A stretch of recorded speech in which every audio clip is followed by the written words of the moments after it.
On est live! Bonjour tout le monde, bon samedi! Hey, bonjour! Ça me fait rire parce que dans notre commentaire qui explique de quoi on parle aujourd'hui, on parle des écrans, puis de comment réduire notre temps d'écran, mais on est devant une caméra qui diffuse en live. Fait que, c'est ça le dilemme auquel on fait tous face aujourd'hui, hein, c'est qu'on sent qu'on a une certaine dépendance à des outils, puis ça nous gruge. Mais en même temps, c'est ce qui nous permet d'accomplir notre travail. Puis des fois, c'est un travail qui est vraiment significatif. La ligne est vraiment dure à tracer là, entre c'est un outil qui nous permet d'accomplir plus de choses puis à améliorer notre vie, ça devient un poids qui diminue notre qualité de vie. C'est un équilibre, là, puis il est dur à trouver. Là. Il est vraiment dur à trouver. On voulait en parler aujourd'hui. Là, quand on a écrit tantôt notre question qu'on a partagée dans le post, on est un peu parti à rire parce qu'on a réalisé qu'on était devant un écran puis vous alliez être devant un écran aussi, en tout cas. Mais c'est ça. Puis si on essaie de faire un rassemblement puis de dire aux gens, venez dans un parc, on va parler des écrans, ça serait... On se rend compte, nous, on a fait le choix avec Renard d'avoir une compagnie qui est sur le web parce qu'on se rendait compte que les avantages de ça, c'est que le web, c'est une forme d'archive de la connaissance. Puis nous, on aime énormément apprendre. Puis le web, comme des livres, là, avant, tu sais, c'était comme le savoir, il était dans des affaires comme ça. Mais maintenant, le savoir, il est dématérialisé, mais il est quand même archivé quelque part. Fait que nous, on aime ça du web. Puis on aime qu'on puisse rejoindre beaucoup de personnes, tu sais. Puis on veut faire partie de cette tendance-là, de voir comment on peut utiliser le web comme réellement un outil pour agir dans le monde réel et non pas de juste s'immerser dans un monde virtuel puis d'y rester. Il y a quand même un lien à faire avec le live de la semaine passée qui était sur l'essentialisme, de trouver ce qui est essentiel, oui, dans les objets qu'on possède, dans nos activités, mais aussi dans les outils technologiques qu'on utilise. Absolument. Ça revient un peu à ça. Puis je pense que un des défis avec la vie moderne, c'est ce qu'on parle la semaine passée, c'est qu'on a tous ce sentiment-là qu'il nous manque de temps. Puis je pense que c'est propre à une génération où on a l'impression, on est exposé à tout ce qui se fait dans le monde. On a l'impression que tout est possible. On est une génération quand même choyée. Puis on a beaucoup d'opportunités. On n'est plus en mode survie. Puis là, il y a une anxiété de choisir qui nous habite chaque jour, de cette peur-là de manquer de quelque chose. Puis on en a plus que jamais, mais on a encore ce sentiment-là que c'est pas suffisant. Puis quand ça vient le temps de parler d'activité physique, souvent on a le sentiment que c'est juste une tâche de plus, une corvée même qui se rajoute à notre horaire, puis on sent que c'est juste trop. Fait que l'activité physique, le mouvement prend le bord. Parce qu'on a cette vision-là que c'est une petite slice qu'on rajoute dans un calendrier qui est plein à craquer. Fait que au lieu de dire « Non, c'est vraiment important, va au gym à 6 heures le matin parce que c'est ça le moment que tu as », c'est comme, faut juste repenser comment on vit en général. Puis, faut choisir, faut identifier ce qui est essentiel pour nous. Puis, un peu tasser le reste, puis c'est éliminer des choses qui permettent à ce qui est important de vraiment prendre la place. Fait qu'on pense que réduire le temps d'écran, c'est nécessaire pour alléger nos horaires puis faire autre chose de sa vie.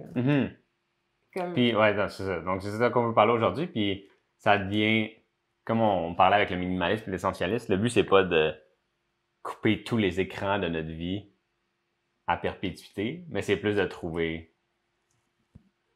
une relation saine avec ces écrans-là. Tu sais. Fait on pourrait en parler longtemps, c'est certain, parce qu'il y a plein de façons, de tricks, puis de choses qu'on peut faire pour améliorer cette relation-là. Mais c'est ça. Mais c'est vraiment ça. Puis le rapport à la technologie, c'est la limite de où est-ce qu'on arrête d'enlever certaines technologies dans nos vies. La limite est vraiment très personnelle. On en parlait avec l'essentialisme. Si le but, c'est d'avoir le moins de possessions possible dans une vision très minimaliste, on dirait que ça ramène à une réflexion de est-ce que je devrais retourner en nature ou aller vivre sur une île déserte, genre, puis tout nu sur une île déserte, manger des m'autosuffire, genre.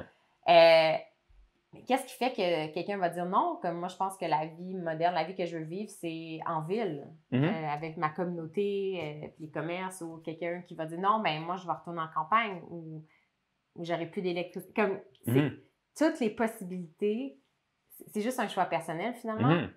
Mais je pense que ce qui est toujours important, c'est que notre vie, notre style de vie, c'est un choix conscient. Ouais. Puis souvent, on ne se rend pas compte qu'on a le choix, surtout quand les technologies d'aujourd'hui sont créées par des milliers de personnes, sont ingénieurs, là, sont comme créées, façonnées pour avoir une empreinte sur nous puis la garder. Avoir l'attention des pour avoir notre des attention gens. puis la garder. Fait que des fois, on sent que c'est vraiment comme viscéral. Comme ils ont notre attention, c'est plus fort que nous, mais il faut réaliser qu'il faut mettre un stop à ça puis questionner les choses puis après garder ce qui nous fait vraiment sentir bien. Tu sais. Ouais. Déjà, juste d'en être conscient, ça fait déjà une bonne différence là, parce que veut pas, ces technologies-là, ils tirent sur des cordes de notre nature humaine. Puis on peut facilement ne pas s'en rendre compte. Là.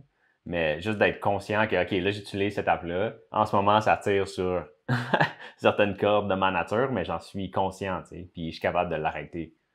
Puis de passer à autre chose, tu sais. Puis je suis pas juste une victime de ça, tu sais. Ouais, c'est comme avec la nourriture.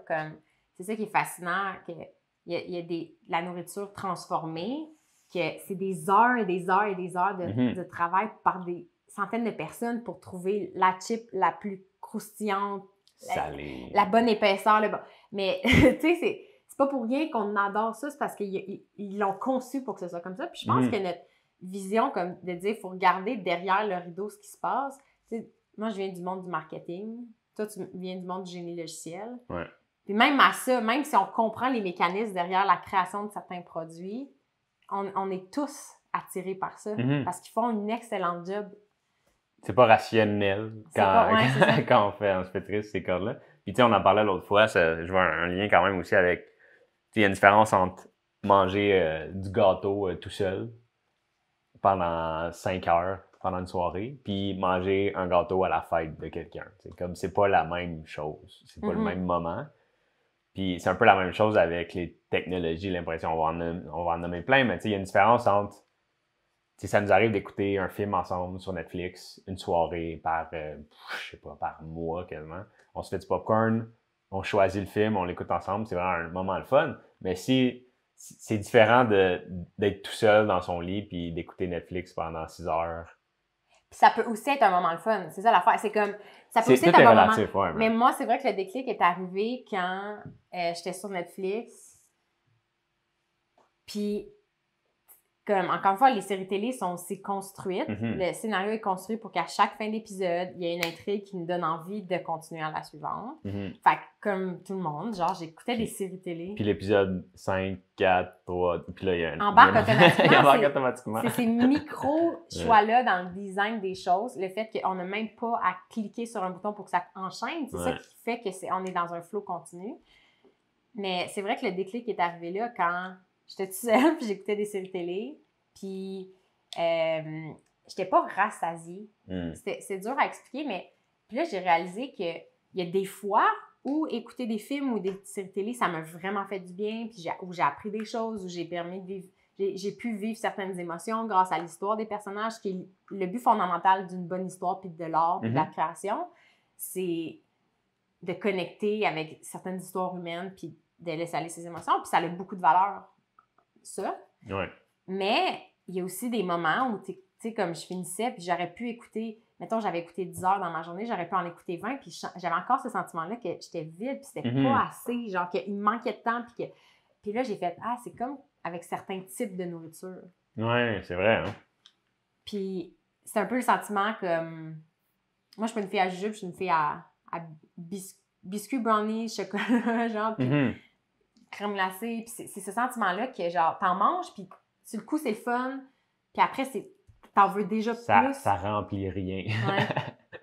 Ouais. Puis, tandis que le but de la nourriture, normalement, c'est de te nourrir, c'est de te remplir. À un moment donné, il y a un but, genre, il y a une fin, genre.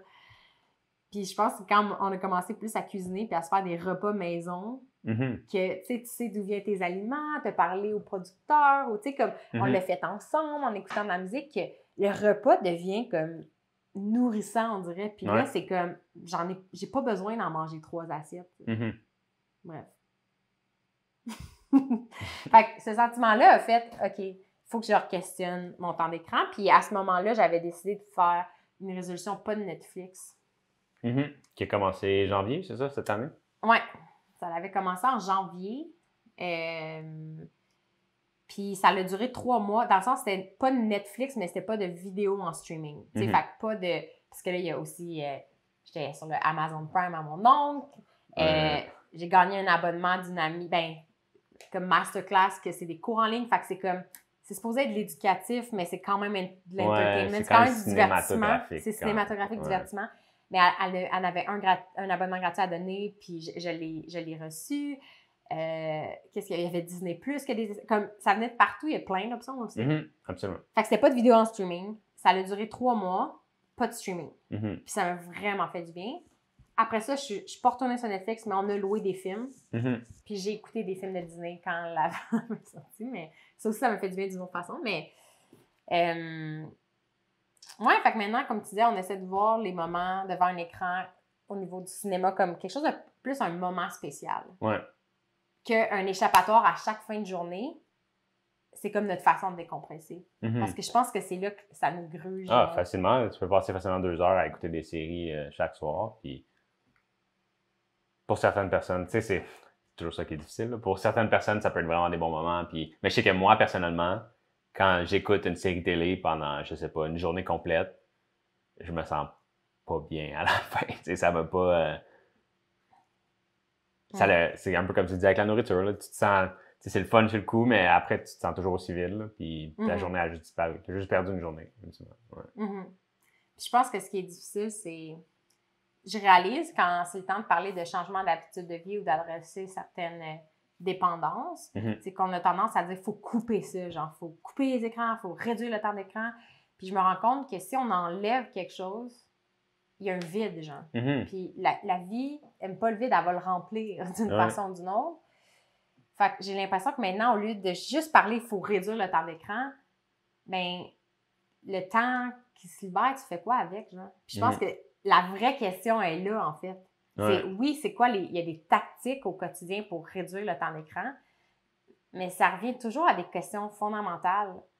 C'est quoi la vie que tu veux avoir? Puis ça fait peur de se dire que, dans le fond, tu sais, quand on est bored, de dire, OK, mais je vais juste ouvrir l'ordi, puis tu te laisses embarquer dans cette roue-là, puis après, tu sens que tu n'as plus le temps de rien faire, puis t'es comme, whatever, puis l'autre journée recommence, versus de voir le temps comme ton énergie comme quelque chose de vraiment précieux, puis de dire, je veux la louer à construire quelque chose qui m'inspire, puis si je suis sur un écran, ça me permet pas d'accomplir ça, puis on dirait que là, l'énergie change. Puis ça devient plus, genre, t'as plus le droit de manger des biscuits, tu dois arrêter de manger des biscuits, mais de dire, qu'est-ce que ça représente les biscuits pour toi, puis garder dans ta vie, mais faisant un moment de célébration, puis pas un truc que tu manges chaque jour. Quand t'es bored, ça vient facilement, ça. Ouais. Exactement. Puis je pense pourquoi les écrans sont aussi addictifs, c'est comme un concentré comme un biscuit. C'est comme la jonque, c'est comme l'assemblage de sucré, des fois salé, de gras, ils jouent sur les textures. Il y a plein de facettes qui font qu'on aime ça autant. Mais dans la nature, je pense pas que ça existe quelque chose qui est à la fois gras et croustillant et sucré. T'as du miel d'un bord, t'as comme des amandes d'un bord, mais t'as comme pas un élément... Du bacon sucré. Ça n'existe pas dans la nature. Ouais. C'est la même chose avec... C'est pour ça qu'on aime des fois les trucs sur les écrans, parce que c'est des concentrés. C'est une distillation comme de la vie réelle. Comme, quand on regarde un film, on voit pas les moments plates où quelqu'un marche pendant une demi-heure pour se rendre à un autre endroit. Une toilette. Puis, ce qui me l'a fait réaliser encore plus cette année, c'est quand j'écoutais Kevin Hart. Il parlait à Joe Rogan de comment il construit un show. Puis c'est ça qui est fascinant. Il expliquait que ça lui prend 2 ans pour faire 1 heure de contenu, un show de 1 heure. C'est 2 ans de sa vie. Parce que je pense qu'il y a une phase où il est plus en mode exploratoire, puis il commence à s'inspirer. Puis l'autre année, comme il commence à faire des tournées dans des petits clubs de comédie, puis il pratique ses jokes. Puis s'il marche pas, il pratique.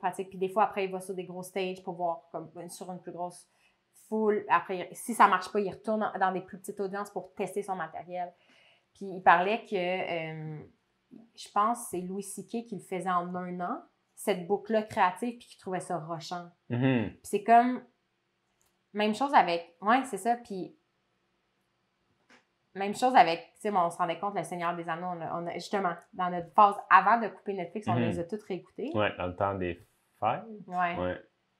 Puis quand tu lis sur l'histoire de ça l'a pris, je pense, comme ça a été excessivement long à tourner par rapport à un film normal. Puis je pense que quand t'écoutes Peter Jackson, il explique que ça lui a pris 8 à 10 ans, je pense, comme qu'il a commencé à réfléchir au projet avant que ça se concrétise.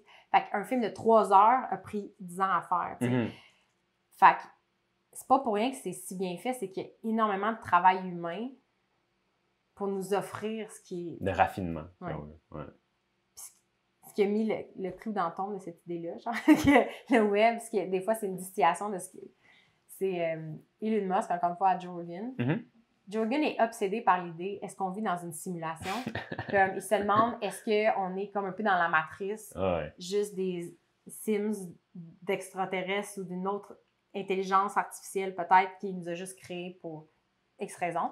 Fait qu'il pose souvent cette question-là à ses invités qui ont rapport au monde des sciences et technologies. Puis Elon Musk, sa réponse est toujours un peu évasif, mais une des réflexions qu'il y a eu qui était vraiment fascinante, c'était si nous, on est la simulation, ça veut dire que la vie extérieure qu'il nous a créée est vraiment boring. Parce que ça veut dire sûrement que nous, on est la distillation de ce qu'il y a de meilleur de cette vie-là à l'extérieur. C'est drôle, ouais. Puis j'ai fait, mais tellement! Parce que c'est vrai que si nous, on avait à créer une simulation, on mettrait pas les affaires boring dedans. C'est comme quand on joue aux Sims. Ouais, ou les jeux vidéo. On accélère les moments, genre, qu'il faut qu'il y ait à job, au travail. Oui, c'est sûr. Puis là, tu laisses les moments, genre, que tu fais jouer au pool, puis tu fais une piscine, puis, tu sais, c'est... En tout cas, bref. C'est vrai, c'est une belle réalisation. Fait que je pense que c'est vrai que quand on parle de temps d'écran, en fait, on parle souvent de l'écran lui-même, la technologie, l'objet, genre. Mais on oublie que si on utilise cet objet-là, c'est parce qu'il est utile d'une façon ou d'une autre. Puis ce qui vit dans ces objets-là, c'est un monde virtuel. C'est du contenu. Il faut questionner, je pense, pas l'objet lui-même, mais le contenu. Parce qu'on peut consommer du contenu junk food, qui est de la crap, puis c'est de la pollution pour nos cerveaux. Puis c'est toxique. Ou on peut consommer des choses magnifiques. Pour revenir au lien avec la bouffe, c'est un peu comme si ça, c'était une épicerie. Il y a plein de bonnes choses dans une épicerie, mais il y a plein d'affaires toxiques, si on veut aussi, qui sont pas nécessairement bonnes pour la santé. Fait que c'est de comprendre ça, puis de pas aller dans les rangées, que c'est juste de la bouffe pas bonne. T'sais. Ça s'évite, ces rangées-là, mais il faut être conscient que si on fait juste consommer tout ce qu'il y a dans l'épicerie, ben il y a des choses moins bonnes pour la santé. Puis que ça fait du bien de commencer à faire pousser sa propre bouffe.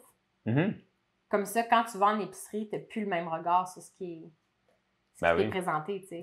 Fait que de comprendre comment ces choses-là sont faites, comment le contenu est créé, c'est super important. Puis de réfléchir à l'impact que ça a sur nos ressentis. Moi, je trouve que essayer de contrôler le temps d'écran en termes de tu as le droit à 2 heures par jour, tu sais, de quantifier, moi, ça ne m'a pas aidé. Moi, ce qui m'a aidé, c'est de restreindre notre Wi-Fi dans la journée. Puis de questionner qu'est-ce que je consomme. Moi, c'est plus l'aspect qualitatif qui m'a vraiment fait du bien, de dire quelle vie je veux avoir, puis est-ce que ce que je consomme en ligne est aligné avec cette vie-là dont je rêve, tu sais. Fait que, tu sais, si on rentre tout de suite dans l'aspect pratico-pratique, parce que j'ai déjà quelques idées, mais... Ben, on peut dire bonjour à Benoît Bertrand. Il nous a Allô, écrit Benoît. un très long commentaire sur la vidéo. Je pense qu'on va aller lire ça après. Mon travail m'a permis de côtoyer des publicités médias.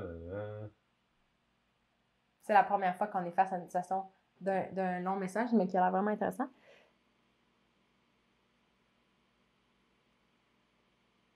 Je pense qu'elle n'avait pas fini d'écrire. OK, bon. Elle dit en bref. OK. On vous invite à aller voir le commentaire. Mais bonjour, Benoît. Allô, Benoît. Fait que, comment dire? Fait que tu allais dans le plus le pratico-pratique. Je sais pas. On avait dit là. Ben oui, on avait. Mais, Fait que, tu sais, pour donner des exemples à partir du moment où on a réalisé que Netflix me comblait pas, je me disais pas juste, je vais couper Netflix. C'était comme, couper Netflix, mais pour d'autres choses. Fait que faire plus d'artisanat, plus de jardinage, méditer, se reposer, comme aller dehors. Tu sais, je réalise que ce qui est autant...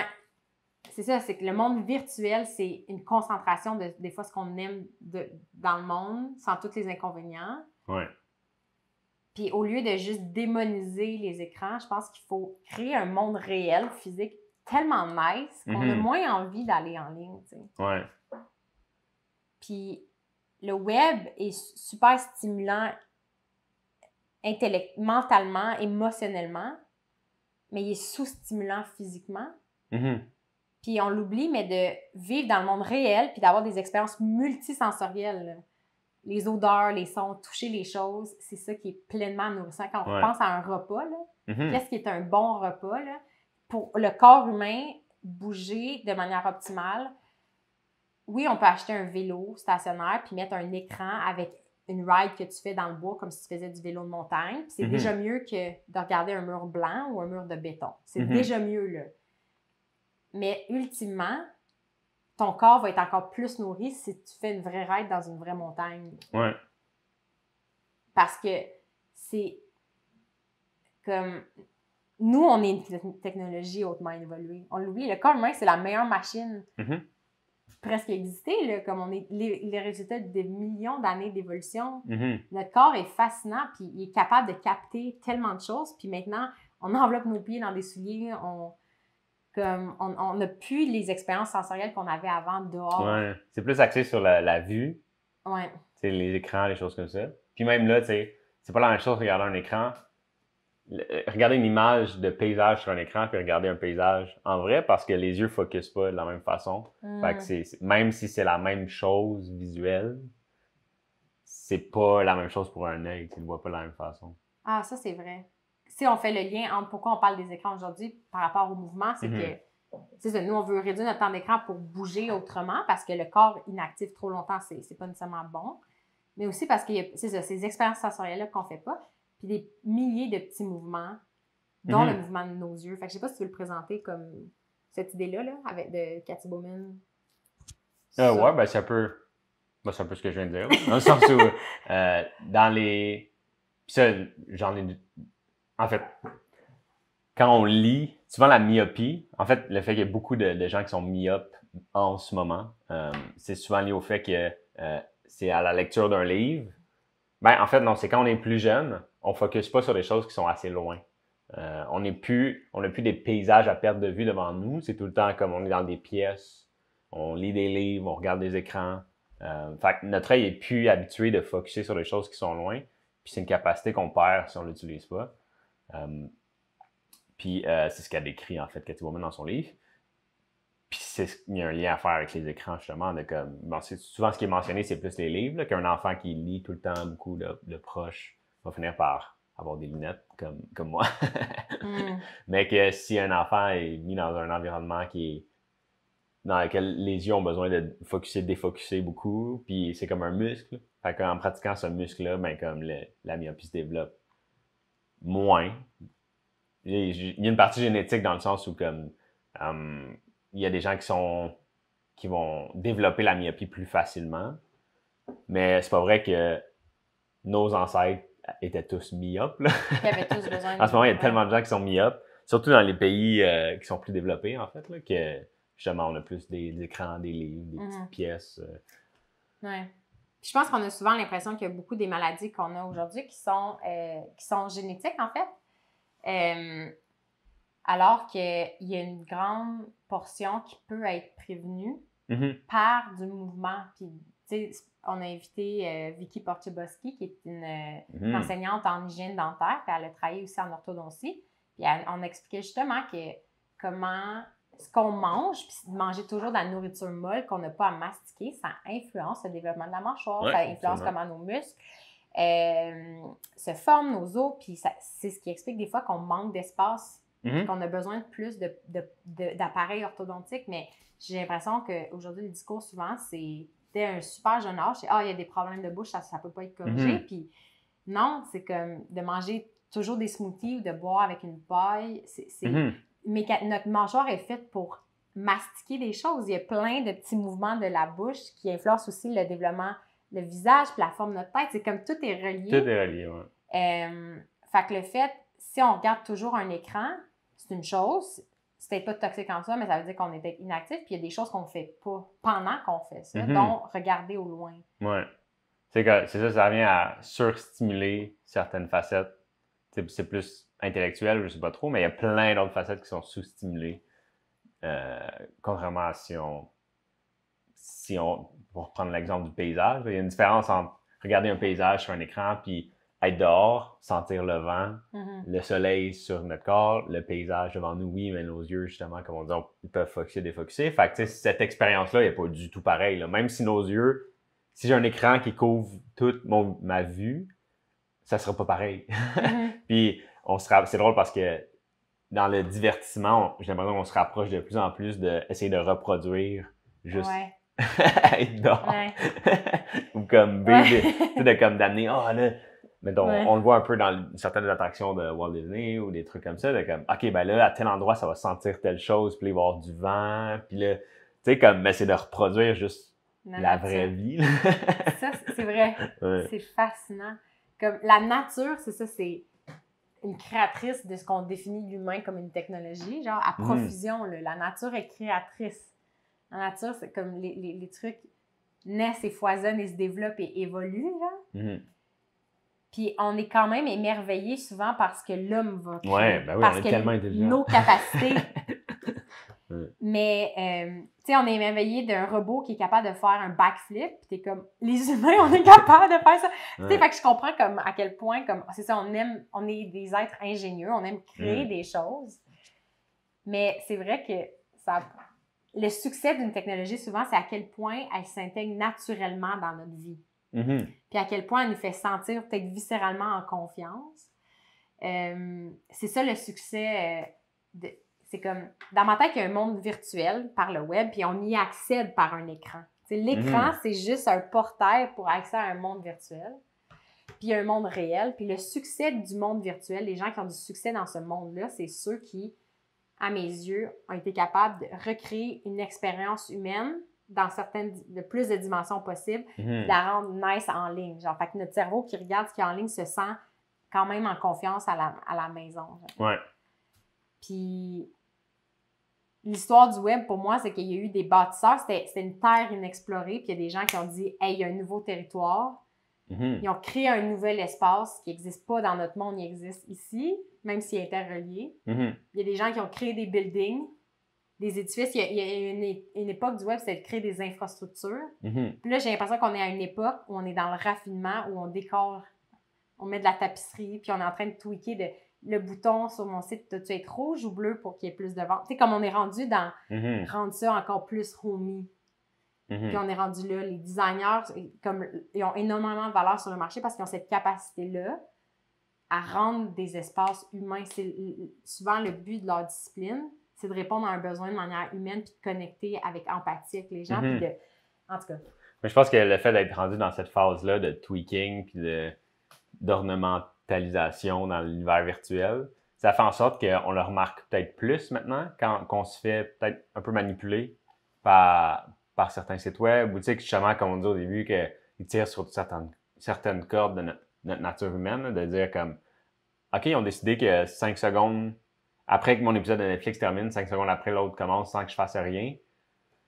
Je me sens un peu manipulé quand ça arrive, puis ça peut faire en sorte qu'ils se tirent un peu dans le pied en essayant de vraiment optimiser le plus possible pour avoir notre attention, parce que là, on dirait qu'on le remarque plus que, ultimement, ce qu'ils veulent, c'est notre attention. Une fois qu'on le sait, on le remarque. Ouais.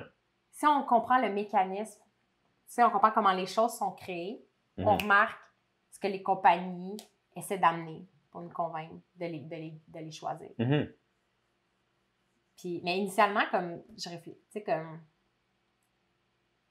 il a fallu que je me fasse dire, comme les émissions sont construites pour qu'il y ait un punch à la fin pour te garder. Tu sais, c'est simple, mais là, tu le sais, t'es comme, ah oui, c'est vrai, c'est exactement ça. Puis un des trucs que tu as lu dans le livre, je sais pas si c'est dans le livre. C'est pas celui-là, dans le fond, on va parler de deux livres aujourd'hui. Il y a celui-ci, Digital Minimalism, de Cal Newport, vraiment intéressant. Puis il y en a un autre que j'ai lu l'année dernière qui s'appelle Irresistible, Celui-ci, le Cal Newport, s'adresse plus au téléphone, je dirais, réseaux sociaux, sites web, des blogs. Donc, la relation qu'on a avec ces choses-là. Tandis que Resistible adressait aussi les jeux vidéo, les loteries, tu sais, des trucs plus larges. Puis, un des trucs qu'il donnait justement dans Irresistible, c'est de dire, au lieu de commencer un épisode, au lieu de suivre la structure qui est offerte par les séries télé, de commencer un épisode en plein milieu, puis de le finir cet épisode-là au milieu de l'épisode d'après. Donc là, ça fait en sorte qu'on commence, puis c'est un peu boring, parce que c'est au milieu d'un épisode. On vit comme un hook, là, il est résolu, puis là, après ça redevient boring. Fait que là, ça ne dérange pas d'arrêter. Ouais. Fait que c'est de skipper la fenêtre Ouais. d'un demi-épisode.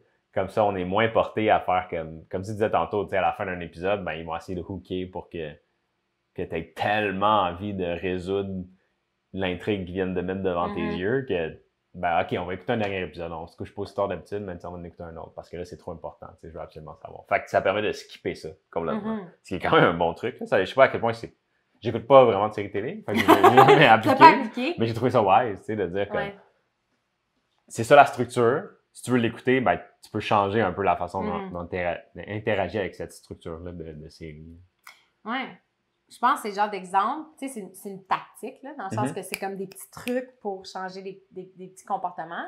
Mais je pense que ce qui est intéressant, c'est, je pense qu'Isabelle Deslauriers, elle a mis les mains dans les airs, parce qu'Isabelle Deslauriers, qui est passée au podcast d'ailleurs, c'est une designer et c'est une des personnes qui m'a appris énormément sur le design. Je viens du monde j'ai étudié en cinéma, en production et en marketing, mais j'ai des amis designers qui m'ont vraiment fait comprendre c'était quoi leur discipline et je suis tombée en amour avec ça, notamment grâce à Isabelle qui a créé des jouets érotiques sans moteur, sans technologie, justement. Sans technologie. Ouais. Comme c'est des jouets en céramique, c'est conscient et il y a des explications fascinantes sur pourquoi elle a fait ces choix-là.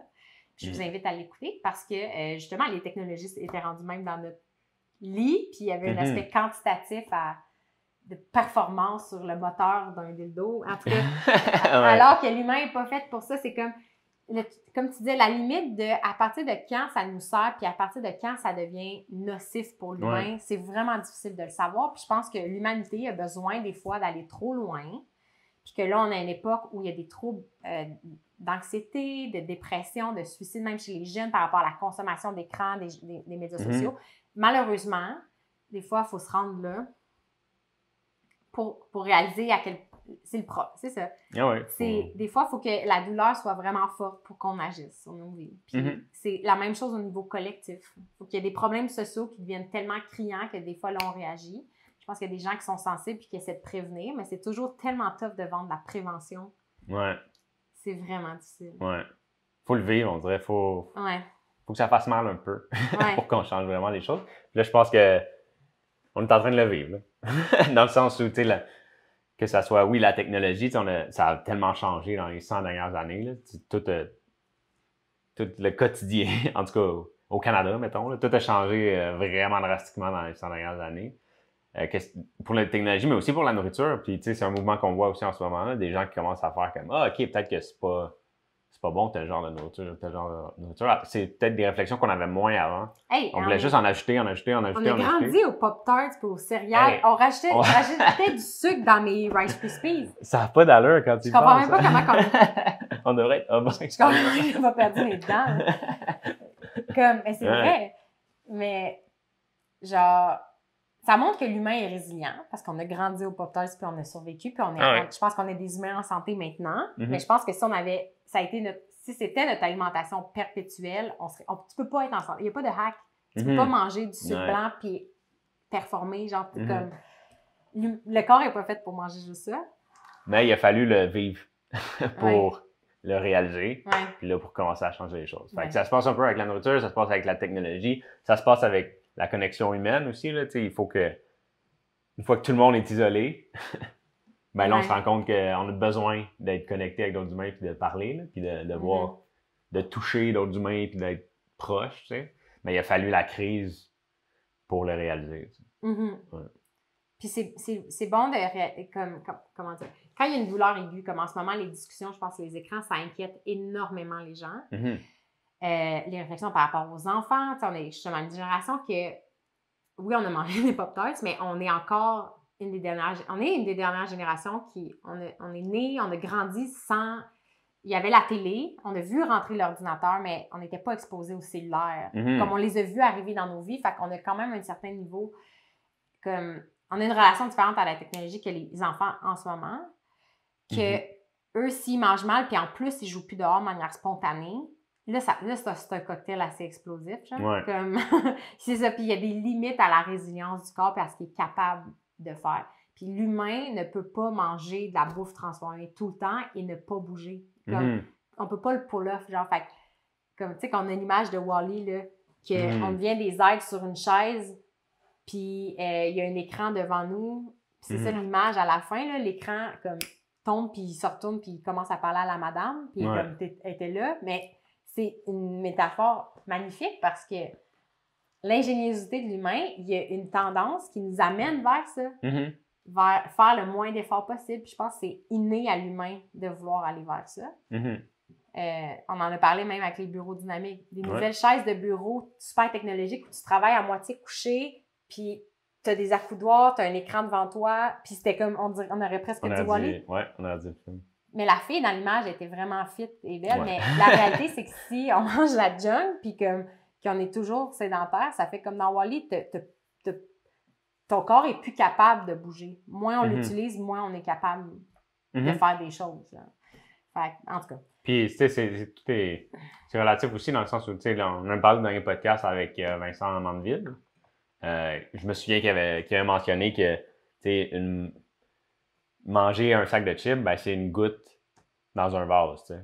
Mais si le vase est déjà à rabord, ben, il va déborder ton vase. T'sais. Tandis que si c'est une goutte dans un vase vide, ben, il n'y en a pas de problème. On en mange du gâteau. Ça nous arrive d'écouter des films. Ça m'arrive d'aller sur les réseaux sociaux, mais si c'est une goutte dans un vase vide, ça passe. Mais si on est déjà jusque-là, ben, ça déborde. Ouais, puis, tu sais, mon pas de Netflix, mon but, c'était pas de dire plus jamais Netflix, c'est le diable. C'est comme, non, c'est que je pense des fois, justement, on est tellement dans une roue qu'il faut prendre une pause. Genre, il faut comme arrêter les choses, prendre du recul, voir si j'enlève une chose, qu'est-ce que ça fait dans ma vie, est-ce que j'aime ça ou non, puis après de choisir. Je pense que ça revient toujours à cette idée-là de choix. Il faut comprendre ce qui se passe devant nous, puis choisir l'option qui nous rend heureux. Puis moi, ma réalisation avec Netflix, c'était que je veux pas retourner en arrière. Je veux pas retourner à l'époque où, quand je fatiguais le soir, c'est presque automatiquement « je vais aller voir sur Netflix s'il y a des bonnes affaires. » Je veux pas retourner là parce que ma vie, j'avais l'impression que le temps me filait entre les doigts. Puis maintenant, des fois, c'est douloureux de ne pas justement ouvrir l'ordi puis aller comme, regarder des films en streaming. Mais ça montre à quel point il y a une empreinte forte sur nous. Si ça fait mal, l'idée de ne pas passer une journée avec un cellulaire, ça montre l'empreinte de cet objet-là sur nous. Comment on dit des addictions? Dépendance. Des dépendances. Tu sais, ça revient à ça. Ça revient un peu à les dépendances. Si couper la cigarette, ça fait mal, ben, c'est parce qu'il y a une dépendance. Si couper l'alcool, ça fait mal, parce qu'il y a une dépendance. Si couper le téléphone pendant un mois, ça fait mal, ben, il y a une dépendance. Tu sais, c'est aussi simple que ça. Ouais. C'est devenu une extension de nous, tu sais. Mais je pense que, je pense qu'une des choses qui m'a aidée quand je coupais Netflix, c'est de me dire, on n'a pas un besoin de Netflix. On n'a pas besoin de Netflix. Ça doit être un plus. On n'a pas besoin d'un écran. On a besoin... Il y a un besoin plus profond qui est, mettons, on a besoin de se divertir. On a besoin de s'informer, puis on a besoin de socialiser. Puis à travers les époques, depuis l'histoire de l'humain, on a toujours eu ces besoins-là. Ça ne change pas. Mais la chose, époque après époque, la chose qui nous comble va être différente. Puis je pense que la technologie aujourd'hui, c'est une des gouttes qui fait déborder le vase. Il y a des gens pour qui le vase déborde déjà, puis c'est déjà trop. Puis il y a des gens comme Elon Musk qui est en train de créer un implant pour connecter ton cerveau avec une machine. Parce que lui, c'est sa façon de dire qu'il faut que l'humain garde le contrôle des machines, c'est s'il est capable d'interagir et non pas si la machine par elle-même n'a plus besoin de nous parce qu'on va se faire battre. Mais... Puis, il y a des gens qui vont dire « Non, un implant, c'est trop loin. » Il y a des gens qui disent déjà qu'un écran, c'est trop loin. Il y a des gens qui disaient que la télé, c'était trop loin. Je pense que quand on regarde la perspective historique, ça devient aussi vraiment fascinant de réaliser que l'humain a toujours, ben peut-être pas toujours, mais il y a on est des êtres créatifs et créateurs. Ouais. Puis ce qu'on appelle aujourd'hui la technologie en général, c'est des trucs avec des batteries, puis des trucs en plastique, métal, connectés, whatever. Mais ça, c'est une technologie. Une technologie autochtone. Autochtone. C'est un couteau. Ça, c'est un X-Acto préhistorique fait par l'archéologue Martin Lemini, qui est passé au podcast et il présente ces objets-là. Puis moi, j'ai décidé que pour mon jardinage, au lieu de couper mes plantes au ciseau, je voulais un objet. J'aime choisir mes objets avec attention. Puis là, je me disais, Martin venait de démarrer une boutique en ligne. Fait que j'ai dit, je vais acheter ce couteau-là parce que maintenant, à chaque fois que je l'utilise, je suis émerveillée de l'ingéniosité humaine. C'est fou, là. On s'émerveille de tout ça, mais ça, c'est fascinant de dire on n'a plus le savoir-faire, en général, pour reproduire ça dans la nature. Il n'y a aucun matériau artificiel dans le sens où, comme la résine, là, je me trompe peut-être, Martin, je m'excuse, là, mais je sais qu'une des colles que tu utilises, c'est de la colle de poisson. Celle-là, je pense que c'est d'autres choses, mais comme avant, tout ce qui existait, c'était des éléments bruts de la nature. Maintenant, ils sont rendus très transformés. Fait qu'on oublie que, c'est ça, à toutes les puis sa compagnie s'appelle Technologie Autochtone. Ouais. Pour rappeler que c'est pas parce que c'est des peuples anciens qu'ils étaient archaïques. Non. Puis je pense qu'à chaque époque, l'humain, il y a des humains qui pensent qu'on est au summum de l'humanité, puis il y a des gens qui pensent qu'on s'en va vers la déchéance, puis qui se disent là, ça, c'est aller trop loin. Fait que il y a sûrement à l'époque des gens qui trouvaient que ça allait trop loin. Je sais pas, c'est ça qui est drôle. Ben, ça me surprendrait pas. Faudrait voir, faudrait demander, mais puis là, on peut utiliser l'image du journal, tu sais, comme, est-ce que c'est l'écran? Tu sais, c'est toujours la question, est-ce que l'écran, c'est le diable incarné, ou est-ce que l'écran fait juste manifester un besoin ou quelque chose qui nous habite? Puis j'ai retrouvé un article, je me rappelle absolument plus de la source, mais j'avais vu une image qui m'avait vraiment parlé puis qui m'avait fait comprendre ce rapport-là à la technologie. C'était une image en noir et blanc d'un homme qui lisait le journal, tu sais, comme une longue gazette, là, pas le journal de Montréal, mais comme une longue gazette. Ouais. À table, il y avait sa femme et son enfant, comme tout propre pour déjeuner, puis lui, il lisait le journal. Puis il était comme, ça créait un écran, en fait, ça créait comme une barrière entre lui et ce qui se passait à la table. Il y avait cette image-là, puis il y avait aussi comme des gens dans l'autobus qui lisaient chacun leur journal. Mais ça, on peut le montrer, en fait. Ben, c'est ça. C'est la photo originale, je l'ai pas retrouvée, parce que je me rappelle plus c'est de où. Fait que si vous regardez... ouais, c'est ça, des gens qui lisent leur journal dans la rue, puis c'est drôle la posture du coup de l'homme ici, là, comment il est comme... Ce qui est critiqué du... Comme un téléphone. Du téléphone, là, c'est d'être comme ça, là. Puis on voit que tout le monde sur l'image est en train de lire un journal. Tu sais, remplacer ça par des téléphones ou des tablettes. Ouais, ça ressemble vraiment beaucoup. Fait même chose dans l'autobus. Dans le train. Dans le train. Tout le monde lit un journal. Puis comme tu dis, c'est une forme d'écran. On regarde une surface qui nous affiche de l'information. Exactement. C'est un peu ça. J'ai vu des articles qui critiquaient ce genre d'image-là en disant c'est pas vrai, un journal, ce n'est pas comme un téléphone. Puis il y a cette vision-là que, comme un livre papier, c'est noble, genre. T'es intelligent si tu lis un livre papier. Puis c'est comme le savoir. Puis le journal, il y a quelque chose comme à une époque, tu sais, la presse, tu sais, comme le devoir, tu sais, comme c'est associé à un certain acte intellectuel. Puis comme si les technologies, c'était juste de la junk, genre. Ouais. Mais, je sais pas comment dire, mais c'est ça. Je pense que c'est ça. La personne critiquait puis disait non, un journal, ce n'est pas comme un téléphone. Le téléphone t'envoie des notifications puis veut ton attention et tout. Il y a un degré d'interactivité plus élevé. Qui n'est pas le même, exactement. Ouais. Mais si on regarde de manière historique, pour moi, c'est juste comme un signal qui est amplifié. Comme, c'est comme la douleur.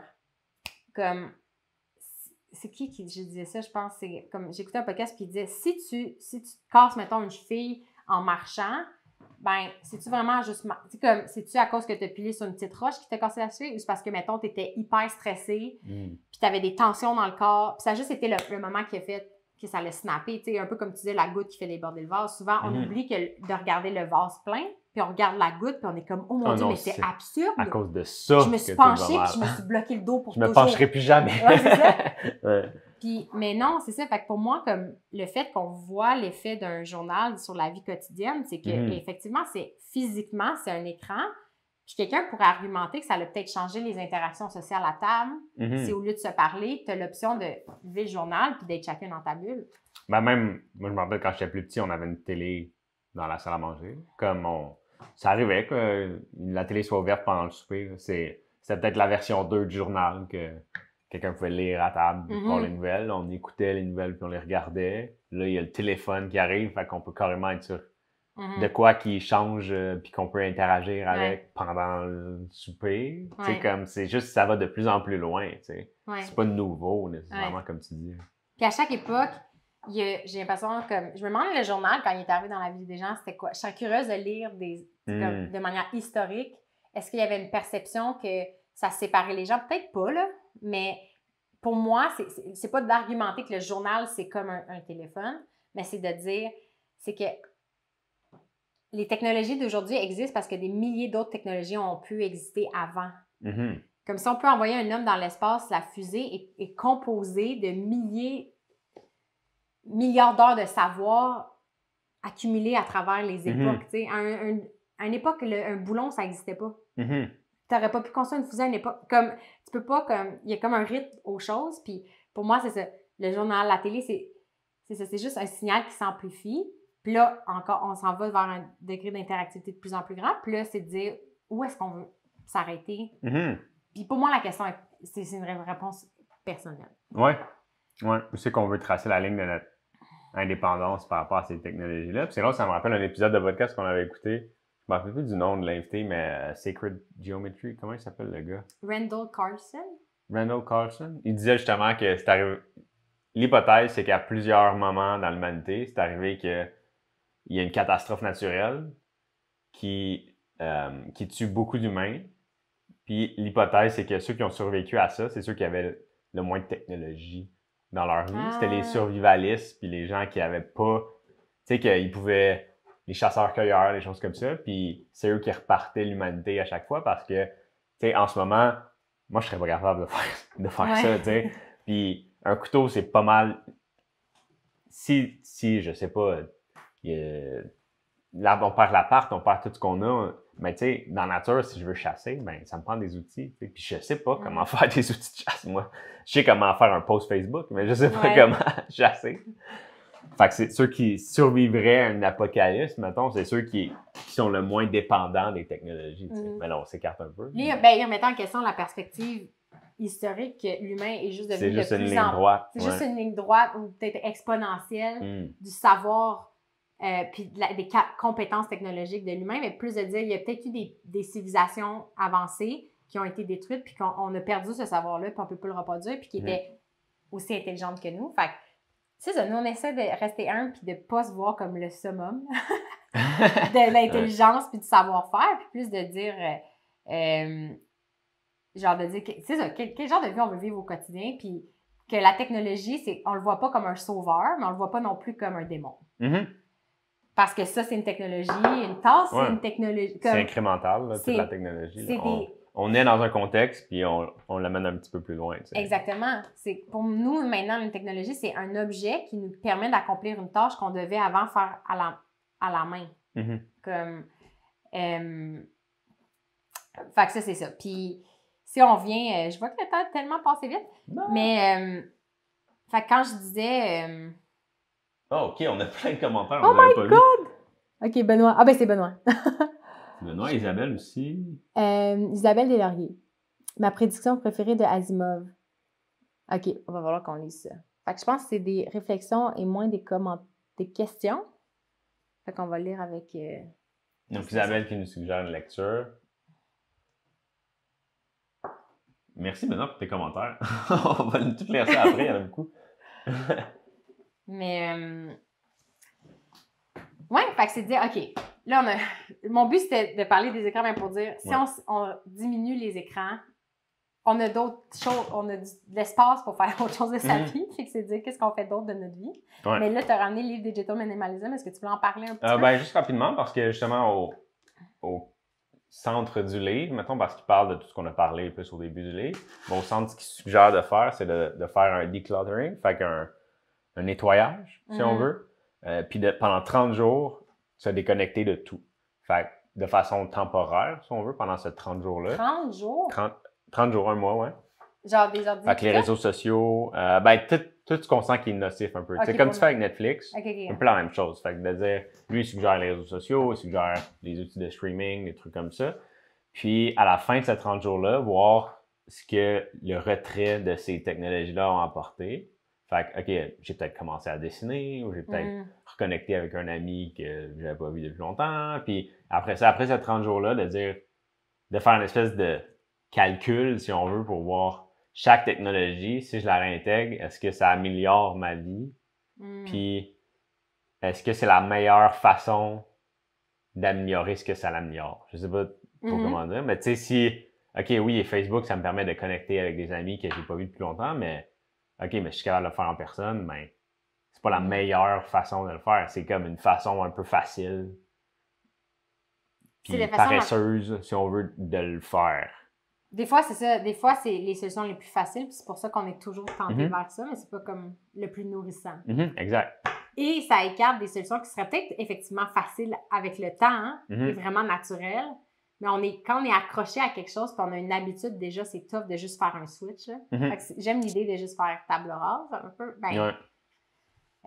Prendre des pauses. Puis ça revient, comme on en parlait la semaine passée avec Essentialism, de l'approche de Marie Kondo sur comment nettoyer sa maison. C'est pas de mieux ranger ses affaires, c'est pas de juste mieux prendre tout l'input qu'on reçoit du web pour le trier, surtout que l'information sur le web a grandi perpétuellement. Fait qu'on n'a plus les capacités humaines de filtrer l'information de manière convenable. Il faut éliminer des choses, il faut éliminer des outils, il faut éliminer certains sites. Ça l'aide déjà de genre réduire le nombre d'options pour nous guider. Je pense que si on va... c'est ça. Moi, je trouve que depuis que j'ai fait ça, depuis que je me suis forcée à ne pas être sur Netflix, puis des fois, c'est douloureux parce que tu es assis sur ton tapis, comme mon tapis, on n'a pas de divan, j'allais dire le divan, mais je suis assise sur le tapis, puis genre, je suis comme, mais c'est plate la vie, genre, c'est comme pas aussi comme... Le plus dur, je pense, c'est les dimanches, là, parce qu'on est en pause. On fait des pauses, on se force à pas travailler le dimanche, justement, pour se reposer un petit peu. Puis c'est dans ces moments-là, je pense que c'est le plus difficile. Dès qu'on commence à être bored un petit peu, là, c'est difficile de résister aux réseaux sociaux puis à Netflix. Puis... Parce que c'est vrai que là, on parlait de divertissement, mais c'est que nous, on adore apprendre, en fait. Puis ma plus grosse consommation web, c'est lire des articles, écouter des podcasts, regarder des vidéos. Fait que c'est vraiment comme la ligne entre est-ce que ça devient un échappatoire ou est-ce que c'est quelque chose qui m'enrichit parce que ça nourrit effectivement mes réflexions. C'est vraiment dur à tracer. De dire, cette vidéo-là, YouTube, est-ce que c'est quelque chose qui va faire flipper ma perspective sur un concept de vie fondamental ou est-ce que c'est juste quelque chose que je rajoute parce que j'ai pas envie de me lever puis d'aller dehors, genre. Puis ce qu'on a remarqué, c'est que si tu passes ce petit moment-là puis qu'on regarde autour de soi puis qu'on investit dans rendre le monde réel intéressant, là, ça devient plus facile. Maintenant, quand je me lève le matin, la première chose que je fais, c'est plus regarder mon cellulaire. Si je vais voir par la fenêtre mon jardin parce que je veux voir s'il a poussé, genre, je suis comme... C'est trop cute! Chaque matin, je vais aller voir mon jardin. Chaque soir aussi, avant de te coucher. Avant de me coucher. Mais pour mettre ça en contexte aussi, ce qu'on a commencé à faire, c'est qu'on coupe... On a des prises qui coupent le courant automatiquement. C'est comme une extension qu'on met entre la prise et ce qu'on branche dans la prise. Puis, on a fait ça pour le Wi-Fi. Fait que maintenant, notre Wi-Fi se coupe entre 8h30 le soir et 6h30 le matin, je pense. Ce qui fait en sorte que dans le dernier 30 minutes, 1 heure avant de se coucher, parce qu'on se couche tôt, ben, on peut pas aller regarder des choses sur les réseaux sociaux ou aller écouter des trucs YouTube ou écouter Netflix. On est obligé de faire des choses comme s'occuper du jardin, lire un livre, décompresser, faire la vaisselle, des choses comme ça pour tranquillement tomber en mode je vais aller me coucher bientôt. Puis le matin aussi, la première chose qu'on fait quand on se lève, ben, c'est plus on regarde notre téléphone puis on a même réalisé que avant de faire ça, on regardait la température sur Internet. Maintenant, on fait juste sortir dehors. Sortir dehors et regarder le ciel. Regardez ça, ouais, c'est ça. Vite, c'était comme, il fait-tu froid aujourd'hui? Puis j'allais voir sur mon cell, attends, je vais checker. Puis j'ai fait, mais je vais sortir sur le balcon. Puis Parce que, mais c'est ça l'affaire, c'est qu'on drôle. regardait pas toujours nos cellulaires le matin très tôt parce que notre routine en ce moment, c'est de sortir prendre une marche, ce qui est absolument phénoménal. On adore. Mais c'est vrai que depuis que, mettons, si tu dis, je vais aller checker la météo, puis là, tu vas voir la météo, puis là, t'es comme, mais je veux juste vite aller voir si j'ai eu une j'ai une notification de ça. notification pour ça. Là, c'est ça que moi, j'aime pas du web, c'est quand ça fait 5 minutes que t'es sur ça, puis tu te rappelles plus pourquoi t'es. Comme le nombre de fois que j'ai ouvert Facebook en me disant, faut que j'aille écrire à telle personne précisément. Là, t'as 5 notifications. Puis là, genre, je me ramasse dans le feed, puis je me rappelle plus pourquoi je suis venue là. Ouais. Puis là, je le referme Facebook, puis je fais, c'est vrai, il fallait que j'écrive à telle personne. Je l'ai pas arrive fait. à Puis, tout le monde. genre, ça, pour moi, c'est ça la partie toxique. Ouais. Ça, c'est du temps qui nous file entre les doigts qu'on peut investir ailleurs. Fait que, puis la raison pour laquelle on a une switch qui ferme le courant pour nous, là, comme l'Internet pour nous, c'est parce qu'on s'est rendu compte que si c'était juste notre volonté, ça ne marcherait pas. Parce que c'est trop facile de dire, mais là, je suis en train, ma soeur est en voyage, genre, je lui parle, c'est tellement précieux comme moment. Après ça, puis là, finalement, il est l'heure de se coucher, on se couche tout de suite, puis on dort mal. Ça améliore le sommeil de couper les écrans avant de se coucher. Fait qu'on c'est ça. On a dérogé de ça. Justement, l'Internet a repris de plus en plus de place jusqu'à ce que ce soit, mettons, 15 minutes avant qu'on se couche, ou des fois, Vince avait la aussi d'avoir son cellulaire dans son lit. Puis on s'est rendu compte que notre qualité de sommeil était de moins en moins bonne. Fait que là, ce mois-ci, on est revenu à, OK, non, on remet la prise un peu plus tôt. On met 8h30 parce qu'on se couche tôt, parce qu'on se lève à 5h30. Mais plus de cellulaire dans le lit. Ouais, parce que, tu sais, même sans Internet, moi, j'aime ça écouter des livres, écouter des podcasts. Ben, j'écoutais des trucs sur mon téléphone, à côté, comme quand j'étais dans le lit. Puis, ça reste, j'utilisais la technologie. Puis, à ce moment-là, en plus, ben, le matin, l'Internet repartait. Puis, tu sais, si ton téléphone, tu te réveilles, ton téléphone est juste ici, puis il y a l'Internet, ben, c'est facile d'aller voir, tu sais. Puis, là, dans le fond, moi aussi, c'est que j'ai un appareil téléphone, mais j'ai pas de ligne téléphonique. J'ai pas de data sur mon téléphone. J'ai pas de numéro de téléphone. Fait qu'une fois qu'on coupe l'Internet, ma tablette, elle sert plus à grand-chose. Mon téléphone ne sert plus à grand-chose. À part écouter des livres, des podcasts que j'ai downloadés d'avance, parce que sinon, je peux juste pas l'accéder. Ouais. Fait que ça fait déjà quelques jours. Est-ce que tu te sens différent? Tu sautes-tu, tu dors mieux? Mes matins sont différents. Je niaise moins le matin. Je pense que j'étais porté à rester dans le lit, puis checker des affaires. Puis, tu sais, même chose le soir. Tandis que là, quand on va se coucher, ben, j'ai un livre, là, je vais lire peut-être quelques pages, mais rapidement, mes yeux se ferment, puis je m'endors. Puis le matin, ben, ça sert à rien de juste rester couché et regarder le plafond. Là, fait que je me lève. Ça a changé. C'est intéressant. Puis juste le fait aussi on pourrait en reparler encore, faire une autre discussion là-dessus, là, mais le fait de ne pas avoir de ligne, de numéro de téléphone puis de data à l'extérieur de l'appart, en fait, dans les zones de transition. C'est-à-dire que si je vais dans un café et l'Internet, si je suis à l'appart et l'Internet, mais pas le entre-deux, ça fait en sorte que je regarde pas mon téléphone en marchant ou sur le coin de rue. On dirait que ça a tranquillement effacé le réflexe de regarder mon téléphone. Je l'ai plus vraiment, ce réflexe-là. Ça, je l'apprécie vraiment. Puis pour de vrai, très faisable de ne pas avoir de ligne téléphonique. Au début, ça me faisait peur parce que le numéro de téléphone, on utilise le numéro de téléphone de Marc-Claude pour nous deux, ultimement. Puis on se demandait si Marc-Claude allait être inondé d'appels pour moi. J'en ai déjà.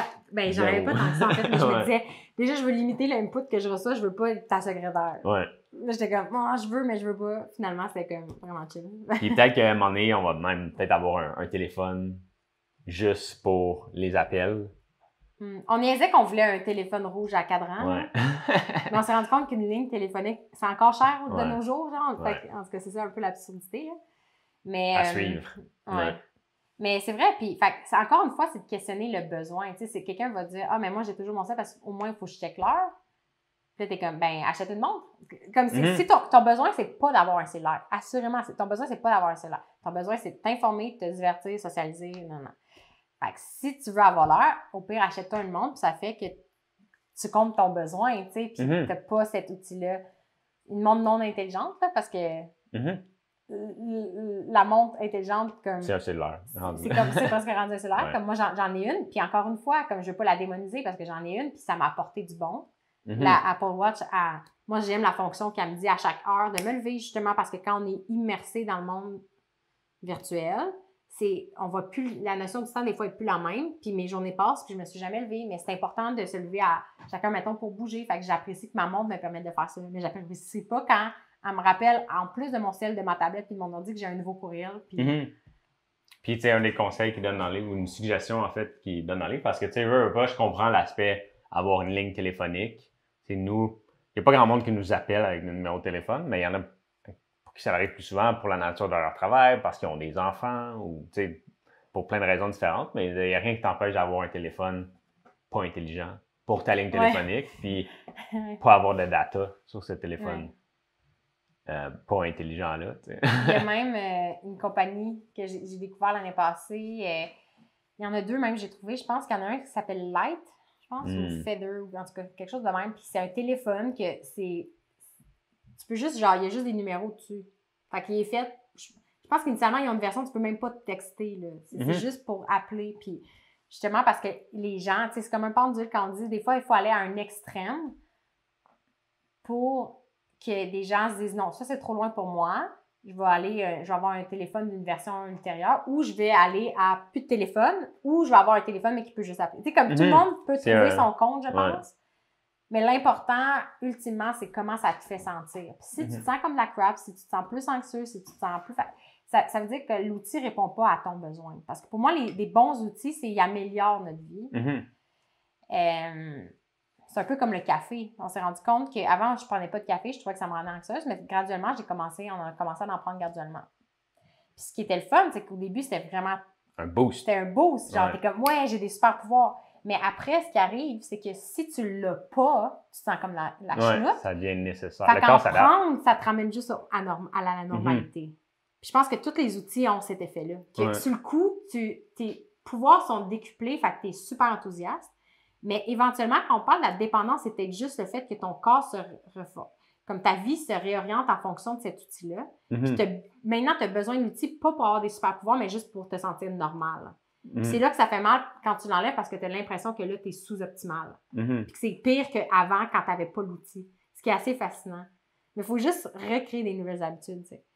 Mais en tout cas, fait que pour revenir au truc pratico-pratique, définitivement, comme limiter le temps du Wi-Fi dans la maison. Ça fait une grosse différence. Il faut qu'on s'oblige à le faire, puis ça fait vraiment une grosse différence. Parce que sinon, on le ferait pas, puis l'Internet fait juste comme... C'est comme une plante grimpante, on dirait, comme ça fait... Puis c'est à un moment donné, tu regardes, puis tu as un mur complètement rempli, mais limiter ça. Tu sais, de limiter le temps, réduire le temps pour faire d'autres choses, puis investir dans d'autres activités dans sa vie. Fait que ça, c'est ça que... Renard, en fait, c'est dédié à ça, là, de dire comment la vie quotidienne peut être nice. Fait que, est-ce que tu as envie de jardiner? Est-ce que tu as envie de jouer au hockey? Tu sais, comme il y a encore des activités, des fois, qu'on a délaissées ou qu'on connaît même pas, que ça nous ferait... Ça améliorerait nos journées, puis la tentation d'aller vers un écran diminue à ce moment-là quand on a quelque chose qu'on aime. Quand on a réussi à remplacer avec quelque chose qui nous stimule encore plus que l'écran, tu sais. Mais c'est sûr que juste l'enlever, ça va faire un trou. Mais là, c'est voir qu'est-ce qu'on veut mettre dans ce trou-là. C'est là que l'aventure commence un petit peu. De dire, tu sais, si on enlève un écran puis que vous êtes assis puis vous savez absolument pas quoi faire, à mes yeux, il y a tellement de possibilités, c'est juste une question de le découvrir, en fait. Puis l'autre portion, pour moi, qui est super importante, c'est de questionner la qualité de ce qu'on consomme. Puis, en tout cas, juste mentionner là-dessus, j'ai réalisé que j'ai fait un mémoire sur les modèles d'affaires éco-responsables. Puis, il y a une dimension que j'ai jamais reparlé vraiment, puis j'ai jamais vraiment reparlé, mais c'est la communication responsable. Moi, ce qui me fascinait, c'était... J'étudiais des modèles d'affaires d'agences de marketing, de communication. Fait que j'ai étudié aussi beaucoup c'est quoi une communication responsable de la part d'une entreprise. Parce qu'il y a des gens pour qui le marketing, encore une fois, c'est un outil démoniaque qui vendent juste de la crap, mais à mes yeux, c'est un outil. Puis il y a des gens qui l'utilisent pour faire le bien, puis il y a des gens qui l'utilisent pour faire le mal. Ou, tu sais, pas nécessairement faire le mal volontairement, mais genre à leur avantage, puis des fois, c'est au détriment des autres, puis ils ne veulent juste pas le prendre en compte.